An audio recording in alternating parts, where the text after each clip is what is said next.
Greetings, fellow hunters. I'm from Battle Pulse, and I'm here to talk about my favorite weapons in Monster Hunter Rise. My favorite weapons that I like to use when hunting out monsters, when it be for investigations, or when it be for materials, makes no difference to me. We're gonna start with the insect glaive.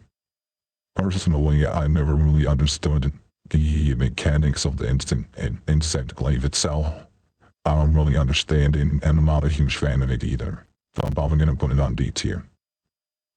Sword and shield. I believe sword and shield is a pretty interesting weapon choice, especially when one of our best own, being Fiorane, is a master art at specialized sword and shield. So due to that, out of respect for her, and I do like this sword, and I do like this weapon, I'm gonna put it on B tier. Next up, the hammer.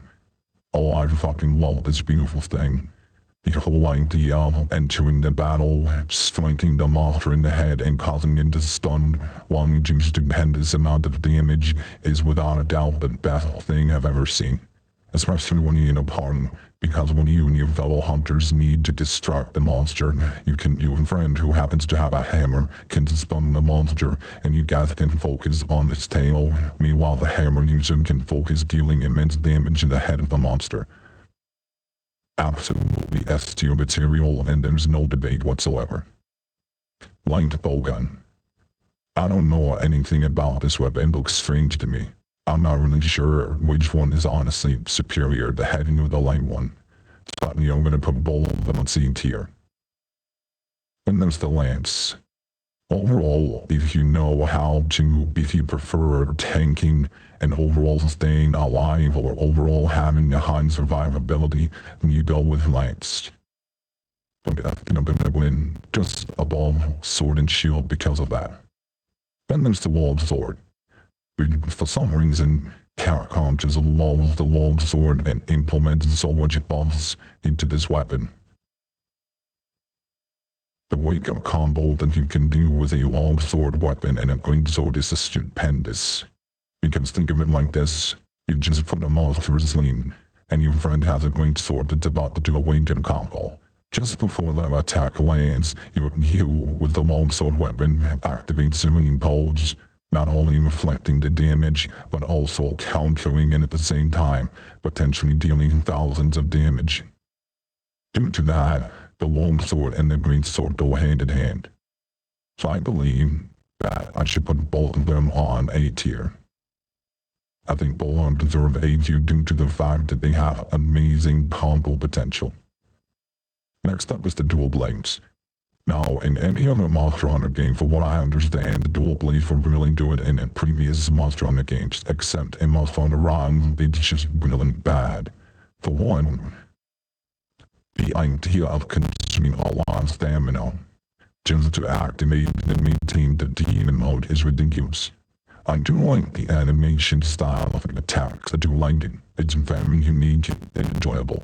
However, you have to have so much skills to put into your armor to prevent stamina loss, because you have to keep your demon mode on at all times in order to maximize the damage.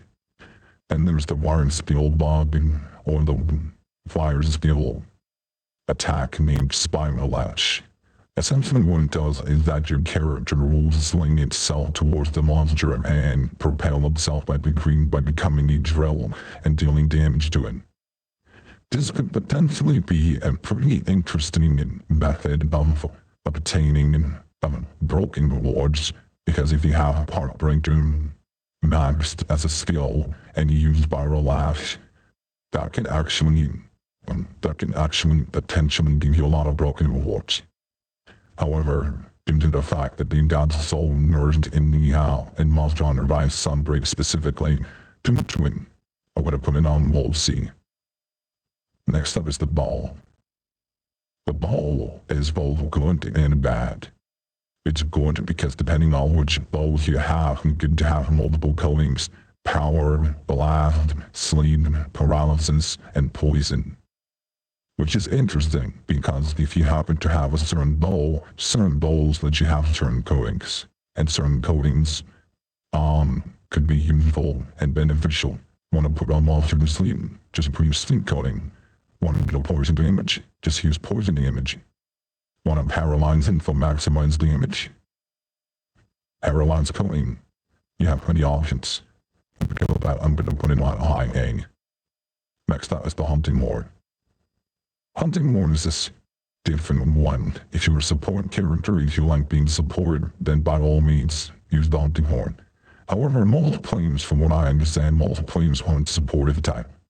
It's one you have your cat with you when you play single player. Your cat is a support character.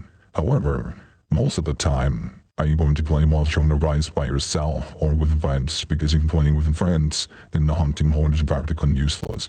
I'm going to put it on D tier. Gun lance. If you're a huge fan of guns, this is your weapon. There's nothing else to it. I'm going to put it on. I'd say will be. Next up, switch axe. Oh boy. Switch axe. Honestly, this is a different one because I don't hate the switch axe, but at the same time, it's a combo so hard to learn and it's pretty difficult to master. To do how time consuming it is to master this weapon, I've been putting on D tier because of that. Instead of it's just a waste of time in my opinion. And now it's hard to late. This is definitely S tier without a doubt. The reason why I say it's the S tier is because when you put dual breaker on, not dual breaker, you should put on, excuse me, if you put the skill that allows him to bring in part from your monsters relatively quickly, you can use that to maximize it, and since it has to change all attack, you can do that, and it maximizes the effectiveness. So, yeah, this is just my personal opinion. You can laugh at it in the comments, you can judge me all you want, but this is a tier list, and it's my fucking tier list, and this is how I say it when it goes. So, this is just my opinion. Thank you for watching, and happy hunting, fellow hunters.